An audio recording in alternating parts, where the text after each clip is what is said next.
मेरा नाम रेखा है और मेरी अभी कुछ समय पहले ही सूरज नाम के एक बैंक मैनेजर से शादी हुई है।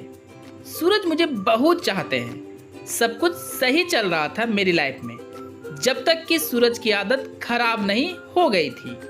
सूरज कुछ हफ्तों से घर काफ़ी देर से आते या फिर आते ही नहीं थे। जब मैं उनसे इस बारे में कुछ पूछती तो मुझे झाड़ देते कि तुमको जो चाहिए वो लाकर दे ही देता हूँ, तो फिर इतने सवाल मत पूछा करो। कुछ दिनों तक तो मुझे लगा कि शायद मुझे उनसे सवाल नहीं पूछने चाहिए, क्योंकि हो सकता है बैंक के काम से ही रुक जाते हो। कुछ दिन और बीत गए, लेकिन सूरज की देर से आने की आदत नहीं गई।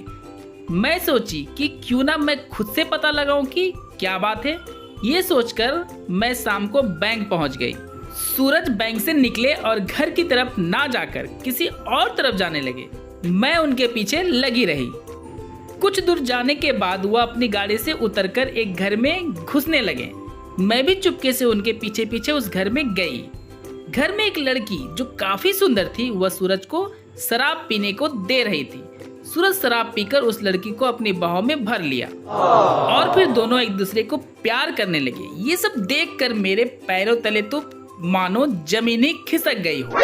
दोस्तों, छोटी सी कहानी है लेकिन काफी मजेदार है, तो बिना स्किप किए इसे अंत तक जरूर देखें और पसंद आए तो लाइक शेयर एंड सब्सक्राइब जरूर करें।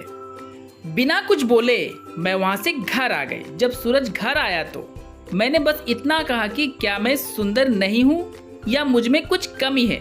सूरज ने कहा कि तुम सुंदर हो और तुम में कोई भी कमी नहीं है। तब मैंने उनसे कहा कि तब क्यों उस लड़की के पास जाते हो। सूरज को यह बात सुनकर थोड़ा भी फर्क नहीं पड़ा। सुबह में नाश्ता करके जब सूरज जाने लगे तो मैंने कहा कि अब तो छोड़ दीजिए उस लड़की को। तो वो बोले कि ये बड़े लोगों के मूड फ्रेश करने का तरीका होता है। कुछ दिन तो मैं चुपचाप रही, फिर एक दिन बोली कि मुझे भी नौकरी करनी है, घर में मन नहीं लगता है। तो सूरज बोले कि ठीक है, कर लो, अगर कोई नौकरी देता है तो। मैं नौकरी के लिए निकली और एक कंपनी में नौकरी मिल भी गई। कुछ ही दिनों में मुझे मेरे बॉस ने अपने साथ एक ही रूम में काम के लिए रख लिए। हम दोनों के बीच बहुत सी बातें होने लगी और हम दोनों काफी करीब आने लगे थे। कुछ दिनों से मैं भी देर से घर आने लगी थी। एक दिन सूरज ने कहा कि तुम कौन सा काम कर रही हो कि इतना देर हो जाता है। मैंने कहा कि मेरे बॉस मुझे कभी कभी अपने साथ डिनर के लिए होटल ले जाते हैं, तो इसलिए देर हो जाती है। सूरज ने कहा कि यह अच्छी लड़की के लक्षण नहीं है।